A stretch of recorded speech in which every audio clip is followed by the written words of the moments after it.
শব্দ কি তা বুঝতে হলে শব্দ কিভাবে উৎপন্ন হয় এবং শব্দ কিভাবে এক স্থান থেকে অন্য স্থানে সঞ্চালিত হয় এই দুইটি বিষয় বুঝতে হবে। কোনো বস্তু যখন কাঁপে বা কম্পিত হয় তখন ওই বস্তুর চারপাশে থাকা মলিকিউলের মধ্যে সংকোচন এবং প্রসারণ ঘটে, অর্থাৎ মলিকিউলের মধ্যে প্রেশার ডিফারেন্স তৈরি হয় এবং একেই বলে শব্দ। শব্দ উৎসের কম্পনের ফলে আশেপাশের মলিকিউলের সংকোচন এবং প্রসারণ তার পাশে থাকা মলিকিউলের মধ্যে সঞ্চালিত হয় এবং এইভাবে শব্দ এক স্থান থেকে অন্য স্থানে স্থানান্তরিত হয়।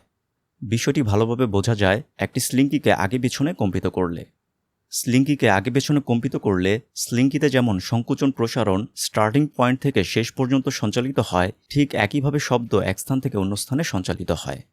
এখানে খেয়াল করুন, শব্দ উৎসের আশেপাশের মলিকিউলগুলো যত কাছাকাছি থাকবে তত দ্রুত প্রাথমিক সংকোচন প্রসারণ তার পাশের মলিকিউলে সঞ্চালিত হতে পারবে, যার ফলে কঠিন মাধ্যমে শব্দের বেগ সবচেয়ে বেশি, তারপর তরল মাধ্যম, তারপর বায়বীয় মাধ্যম। বিষয়টি আরেকটু সহজে বুঝতে 3 ধরনের ডমিনুস সেটআপ চিন্তা করুন। একটিতে ডমিনুসগুলো খুবই কাছাকাছি, যা কঠিন মাধ্যম নির্দেশ করছে, দ্বিতীয়টিতে কিছুটা দূরে দূরে, যা তরল মাধ্যম নির্দেশ করছে, এবং তৃতীয়টিতে ডমিনুসগুলো বেশি দূরে দূরে রয়েছে, যা বায়ুমণ্ডলীয় মাধ্যম নির্দেশ করছে। এখন এই 3টি সেটআপের ডমিনুসগুলো একসাথে স্টার্ট করলে কঠিন মাধ্যমের ক্ষেত্রে ডমিনুসগুলো সবচেয়ে দ্রুত পড়ে যাবে, তারপরে তরল মাধ্যম, তারপর বায়বীয় মাধ্যম। এখানে কঠিন মাধ্যমে ডমিনুসগুলো আগে পড়ে যাওয়ার কারণ হচ্ছে ডমিনুসগুলো খুবই কাছাকাছি ছিল। ঠিক এই একই কারণে কঠিন মাধ্যমে শব্দের বেগ বেশি থাকে।